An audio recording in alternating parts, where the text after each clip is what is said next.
시리즈에 대해서 실습을 해보도록 하겠습니다. 시리즈가 뭐냐면 약간 우리 기본적으로 이제 넘파이 아까 제가 소개해드렸는데 넘파이를 보면 인덱스를 제가 한번 차이를 말씀드릴게요. 잠깐만 보세요. 내가 이거를 그냥 이게 인덱스 true라고 해볼게요. 인덱스 true하고 newFriend src를 하나 더 만들고 이거를 하나 더 이렇게 해서 인덱스를 이번에 풀어볼게요. 이거는 그냥 없애볼게요. 그리고 run 이런 식으로 하면 이렇게 하나 더 파일이 생겼잖아요. 그럼 이걸 한번 읽어볼게요. newFriend src true 이걸 이렇게 읽어볼게요. pd.read csv 이렇게 어떤 일이 일어나는지 봅시다. 감이 오시나요? 갑자기 unnamed라고 우리 솔직히 이 데이터 필요한가요? 필요 없죠. 그래서 index first를 넣는 것입니다. 그래서 여기서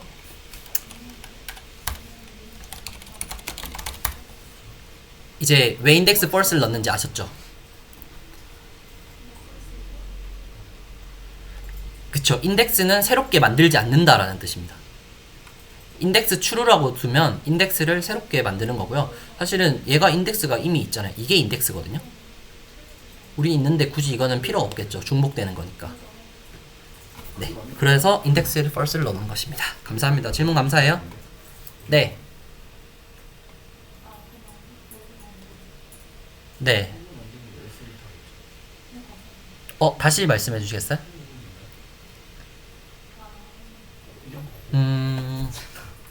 데이터베이스랑 연동하기 위해서는 아니에요. 그러니까 제가 그렇게 생각하기에 이게 왜냐면 우리가 이제 인덱스 같은 경우를 미리 하는 건데 그냥 이렇게 하면 PD 시리즈로 이렇게 더 인덱스가 그냥 이렇게 우리는 1, 2, 3이라고 만들었는데 얘가 0, 1, 2라고 그냥 줬잖아요. 근데 여기서 인덱스를 제가 지정해서 만들 수 있거든요.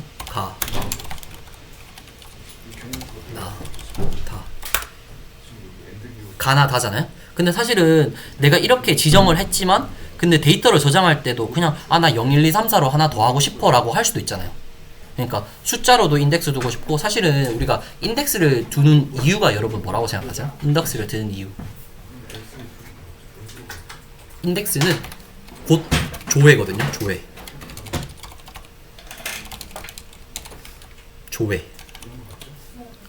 조회를 하기 위해서 인덱스를 사용하는데 사실은 우리가 숫자로도 조회를 할 수도 있고 가나다 순으로도 조회를 할 수 있잖아요. 그리고 인덱스를 하는 이유는 조회도 있고 그 다음에 이제 데이터 정렬 기준이 있거든요. 그래서 1, 2, 3으로 두는 경우도 있습니다. 그래서 이제 그때 상황에 맞게 이게 인덱스가 왜 하지라고 생각했을 때 저는 이런 이유라고 생각을 해요. 그리고 웬만해서 저는 이제 이게 어떻게 보면 인덱스를 얘들이 자동화해서 만들어 주는 거잖아요. 근데 사실은 웬만해서 이렇게 자동화해서 만들어 주는 건 좀 피하는 게 좋아요.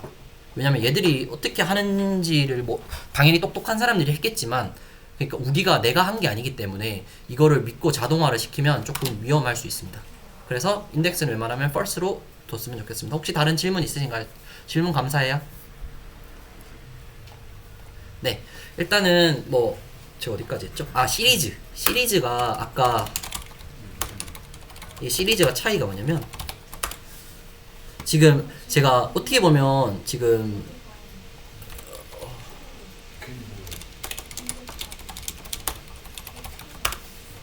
여러분 차이가 조금 있어 보이시나요?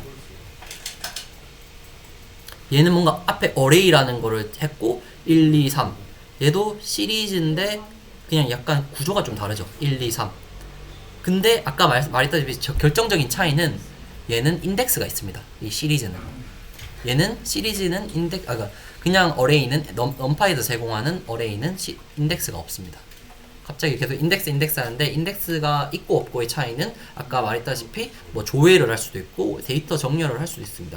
그리고 하나 좀 중요한 게 나중에 그러면 인덱스가 있으니까 무조건 판다스에 있는 이제 시리즈 써야지 라고 했는데 근데 그러면 안 되는 경우가 있어요.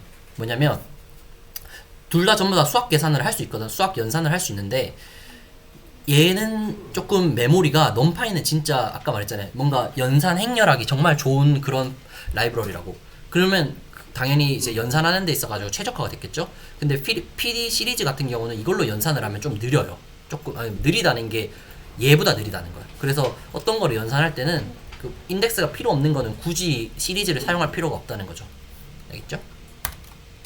네, 중간중간에 질문을 자주 해주셔도 됩니다. 그리고 한번 이제 시리즈 실습을 해볼 건데 일단은 어떻게 쓸 수 있냐면 자 따라 한번 쳐보세요. 아까 우리 df 아까 할당했죠. df 데이터 프레임 그러니까 친구 파일 그냥 해도 뜨긴 뜹니다. 이거 파일인데 이 df에서 이제 중괄호를 열고 그다음에 컬럼 네임을 적어요. 그러니까 df 찍어보면 우리 컬럼이 3개 있죠. name, age, job. 근데 여기서 내가 원하는 컬럼 이름을 적어. 여기다가 따옴표를 적고 뭐 일단 이름을 뽑아볼게요. name 이런 식으로 하고 시리즈를 한번 출력해볼게요. 그냥 이렇게 밑에 아무것도 안 하고 출력하면 이 변수를 읽어보겠다는 겁니다. 그러면 여기에 이렇게 존, 제니, 여기 그 순서대로 존, 제니, 네이트, 줄리아, 브라이언, 크리스 이렇게 뜹니다. 그런데 이게 아까 우리 시리즈에서 봤던 거랑 형태가 좀 비슷하지 않나요? 분명 얘는 데이터 프레임인데 그냥 컬럼을 읽었더니 어떤 상황이 됐냐면 지금 데이터 프레임이 지금 시리즈가 되었습니다. 데이터 프레임은 약간 조금 집합의 개념으로 보시고 시리즈는 뭔가 좀 단일에 이렇게 단일 한 줄 이런 느낌이거든요. 그래서 그럼 다시 역으로 생각하면 이렇게 할 수 있죠. 그러면 시리즈가 데이터 프레임이 될 수 있겠구나. 그럼 얘들 둘이는 뭔가 짝꿍이구나. 그래서 시리즈랑 데이터 프레임을 배우는 겁니다. 그래서 데이터 프레임이 어떻게 보면 데이터 프레임 중에서 그 엑셀 파일 중에서 상상을 해보면 엑셀 파일 중에서 한 열을 딱 선택하면 그냥 그게 시리즈인 겁니다. 아시겠죠? 자, 그리고 근데 이렇게 데이터 프레임에서 시리즈를 만들 수도 있는데 이게 그냥 pd.시리즈 함수를 통해서 만드는 것도 가능합니다. 어떤 식으로 되냐면 시리즈 pd.시리즈 1, 2, 3, 4 그래서 다시 한번 시리즈를 한번 찍어볼게요. 이런 식으로 이렇게 pd.시리즈를 통해서 함수를 만들 수도 있고요. 그 다음에 이제 먼저 그러면 pd.시리즈가 아까 대해서 설명했는데 이 pd.시리즈에서 이거의 그 파라미터 얘들이 직접 갖는 그 옵션이 무엇이 있는지 확인을 해보도록 할게요. 일단은 먼저 아까 우리 설명했던 인덱스가 중요하다 했죠? 인덱스가 있는데 이 인덱스는 이제 할당 값의 이름을 지정하고 뭐 중복도 가능합니다. 그리고 뭐 dtype이라는 옵션도 있어요. 이게 뭐냐면 이건 지금 정수값으로 돼 있는데 이게 실수값이 될 수도 있고 이게 스트링 그러니까 문자열이 될 수도 있고 불린 true, false가 될 수도 있는 것입니다. 그래서 한번 적어볼게요. pd.시리즈 1, 2, 3, 4 근데 인덱스 아까 옵션에서 인덱스 이름을 하나씩 다 붙여줄게요. 너를 A라고 두고 B라고 두고 C라고 두고 D라고 두겠다. 그리고 너는 정수가 아니야. 너는 실수야. 그러면 갑자기 이 1, 2, 3, 4가 1.0이 되었고 아까 0이 되었던 게 A가 되었죠. B가 되고 C가 되고 D가 되었죠.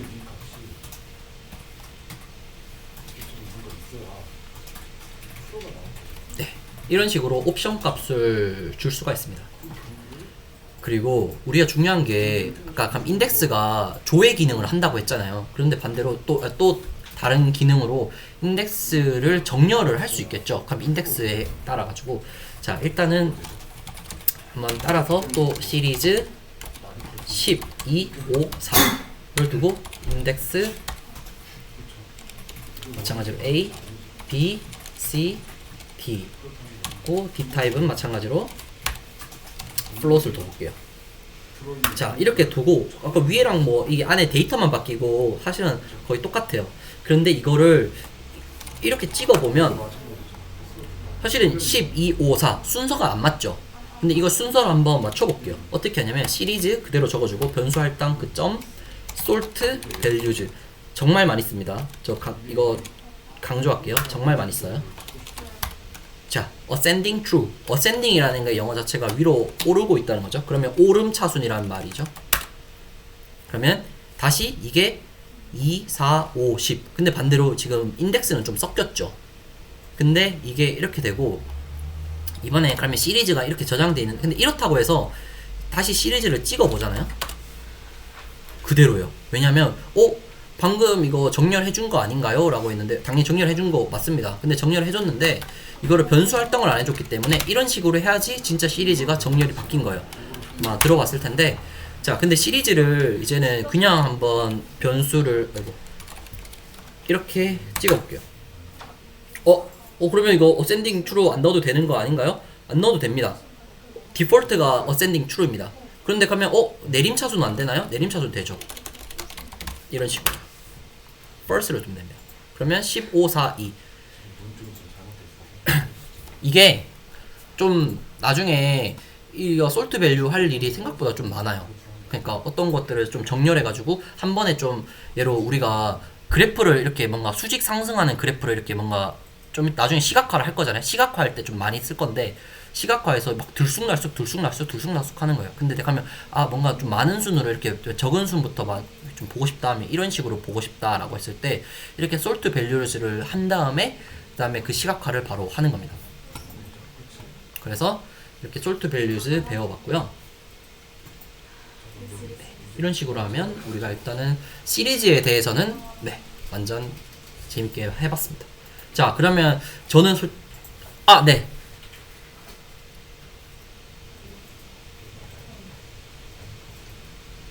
어디서요? 어센딩에서. 디센딩. 요거요? 디센딩은 없어요. 왜냐면 약간 그 파이썬은 좀 이제 그러니까 프로그래밍적으로 우리가 그러니까 중복된 코드는 많이 피하는 편이거든요.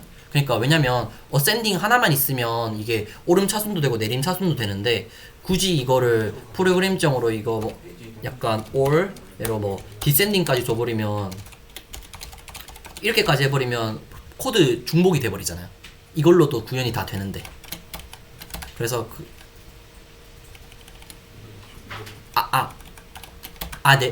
내림 차수는 이게 true잖아요. 이거를 false로 바꿔주시면 됩니다. 오르지 않겠다. 반대로 하겠다. false를 두시면 됩니다. 아주 좋은 질문입니다. 네. 사실은 저도 좀 헷갈렸어요. 옛날에 디센딩 왜 없지? 라고 저도 생각을 했는데 어센딩으로 다 오르고 내리고 다 가능하더라고요. 네, 혹시 뭐 다른 분들은 다 되셨나요? 오케이. 자, 이제 판다스의 꽃 아닙니다.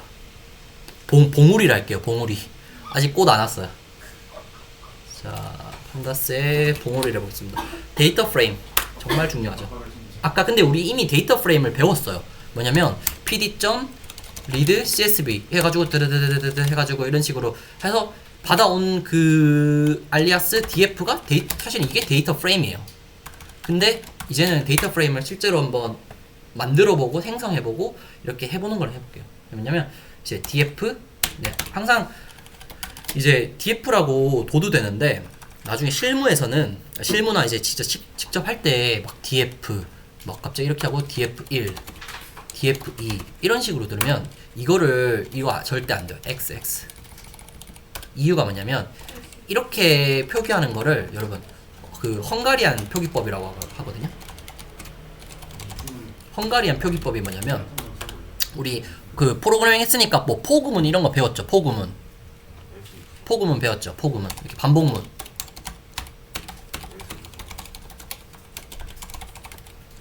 이거 다 알죠. 근데 사실은 뭐 반복하겠다 그런 건데, 근데 사실은 이렇게 i라고 보통 많이 두잖아요. 보통. 근데 i 이렇게 해서 i 하고, 근데 프로그램이 진짜 복잡해져요. 포구문이 더 깊어져요. 이번엔 레인지 k야. k고 또 j야. 이런 식으로 계속 떠버리면 나중에 k라는 거를 쓸 때 k가 뭐였지? 위에 계속 찾아봐가지고 k가 k다. 그래서 이런 헝가리안 표기법은 이렇게 뭔가 어떤 변수 할당을 할 때 x, y, z, 테스트 1, 뭐 df 이런 식으로 표기하는 거를 헝가리안 표기법이라고 하거든요. 근데 사실 이러한 표기법은 방금 말했듯이 x 절대 하시면 안 됩니다. 지금부터 습관을 좀 들이셔야 돼요. 그래서 근데 저는 지금 실습이라서 약간 하긴 하는데, 그러면 우리가 아까 그래 어떻게 표시를 하는 게 좋냐? 아까 friend잖아요. 그럼 friend면 friend df라고 많이 둬요. 아, friend긴 한데 friend를 df로 표기했구나. 그리고 파이썬의 표기법에는 이제 스네이크 표기법이라고 하죠. 뱀. 그러니까 파이썬의 자체가 상징이 뱀이잖아요. 자바는 그 약간 낙타 이런 식으로 뭐 friend 자바는 이렇게 합니다. 이런 식으로 중간에 약간 이런 식으로 대문자를 적어서 표기를 하는데, 파이썬은 언더바를 사용해서 그거를 분리를 해요. 그래서 friend df라고 해서 아까 뭐 pd.read csv 뭐 이런 식으로 둡니다. 알겠죠? 자, 일단은 지금은 연습이니까 df로 할게요. 근데 자, pd.dataFrame. 자, 근데 여기서 하는데 여러분 그 파이썬에서 딕셔너리 배웠나요? 사전 아시죠? 사전 일단 볼게요. 자, 사전 A라는 키값으로 2, 3 그리고 B라는 키값으로 나는 리스트 이런 식으로 하겠다. df. 어떤 일이 이루어졌나요? 여러분 A라는 이름에 2, 3을 넣고 B라는 이름에 리스트 5와 10을 넣었더니 A라는 이름에 2와 3이 들어갔고 B라는 이름에 5와 10이 들어갔죠. 우리가 실제로 이렇게 데이터 프레임을 생성을 해봤거든요. 근데 지금 데이터 프레임 이거 그냥 이거 만드는 거 너무 그냥 간단하고 쉬운 거잖아 이렇게 생각할 수 있는데, 사실 이게 진짜 나중에 해볼 때 데이터 프레임을 이게 약간 더미로 데이터 프레임을 생성할 때가 있거든요. 어떤 상황이냐면 우리가 어떤 이제 로우 데이터가 있어요. 제가 이런 거를 다 제가 몸소 느끼는 거를 다 설명해 드리는 거예요. 어떤 로우 데이터가 있는데 이 로우 데이터를 가공 처리를 해야 돼요. 가공 처리를 해야 되는데, 근데 이거를 가공 처리를 할 때 보통 포문으로 어떻게 보면 쓸 수도 있잖아요. 이렇게 포문으로 가공 처리를 할 건데, 근데 이거를 그러면 어디다가 하나하나씩 포문을 했던 걸 쌓아야 되는데, 그럼 어떤 식으로 이거를 데이터 프레임을 쌓지? 라고 했을 때 이런 식으로 그냥 빈 데이터 프레임을 생성해야 돼요. 빈 데이터 프레임을 생성하고 여기에서 뭐 df는 pd.concat 나중에 배울 건데, 이런 식으로 dfu 이런 식으로 이제 데이터를 쌓을 거거든요. 그래서 나중에 이게 이 지금 간단해 보이는 이런 데이터 프레임 약간 만드는 것도 꼭 아셔둬야 됩니다. 나중에 진짜 꼭 쓰일 겁니다. 자, 그래 데이터 프레임을 이런 식으로 만들어 보세요. 네.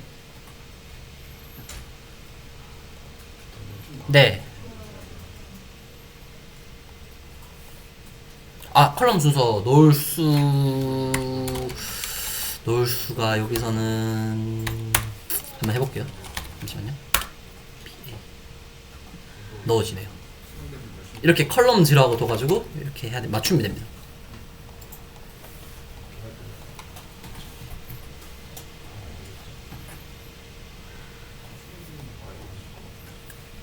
여기서요? 네. 여기서는 진짜 신기하게 지켜요. 판다스가 그거를 읽어줘요. 뭐냐면 한번 해볼게요. G D W 순서대로 잘 들어갔나요? 네, 순서대로. 그럼 방금 다미님이 진짜 약간 좀 예리한 질문인데, 딕셔너리는 순서가 없습니다, 여러분. 딕셔너리는 순서가 없나?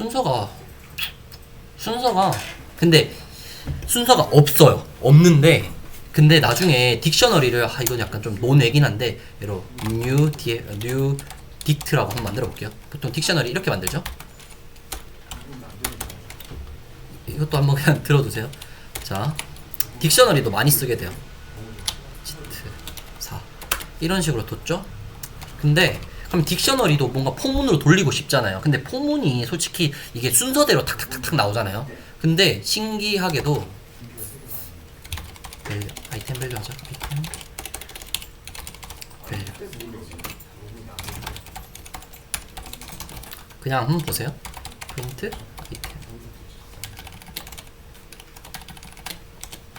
좀 다른 길로 가고 있긴 한데 그래도 좋은 질문입니다. 진짜 이게 좀 프로그램을 해봤으니까 이런 질문이 나오죠. 좀.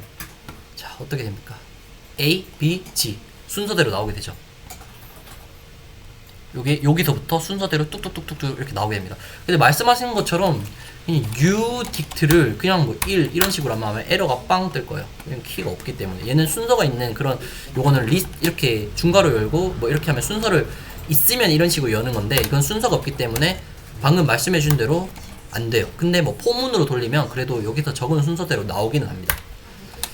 아, 좋은 질문 감사합니다. 사실은 이런 사소한 것들이 진짜 일하다가 하다 보면 아이씨 뭐더라 하면서 다시 웃긴 게 파이썬 기초 한번 들어가가지고 아이 그 뭐죠 이렇게 한번 찾아보고 하거든요.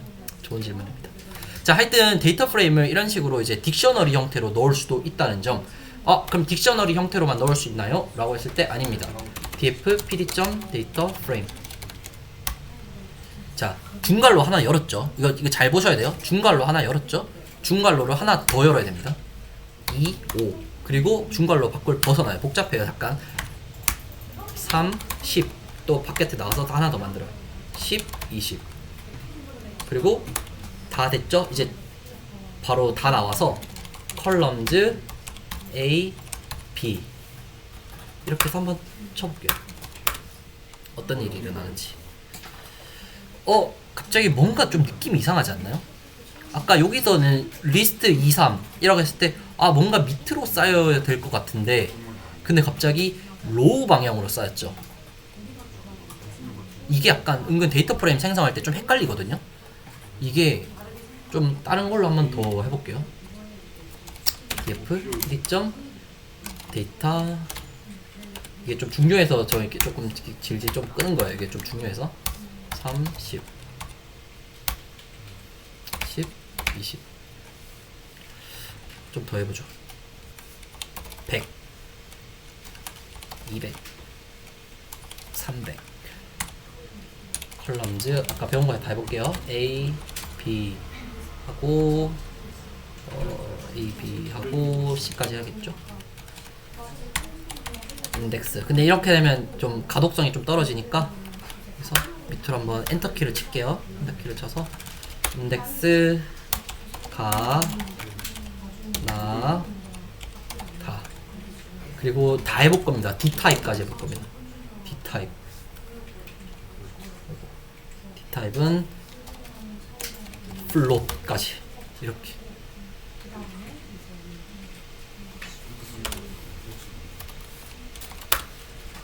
이런 식으로 어떤 일이 나냐, 그냥 로우 방향으로 다 이렇게 쌓이는 거예요. 그리고 컬럼 A, B, C 잘 들어갔고요. 인덱스 가나다 잘 들어갔습니다. 그리고 D타입은 그냥 2가 아니라 2.0, 5.0, 100.0, 3.0, 10.0 이런 식으로 들어가게 됩니다. 아시겠죠? 그리고 데이터 프레임의 한 가지 좀 중요한 특성이 뭐냐면, 지금은 D타입 전체를 맞춰줬는데 사실은 이게, 그러니까 지금은 타입들이 섞일 수 있어요. 그러니까 A에는 이렇게 실수가 들어갔는데 B에는 문장이 들어갈 수도 있고 C에는 좀 이렇게 바뀔 수가 있습니다. C는 뭐 다른 뭐 불린 형태 true, false가 들어갈 수도 있고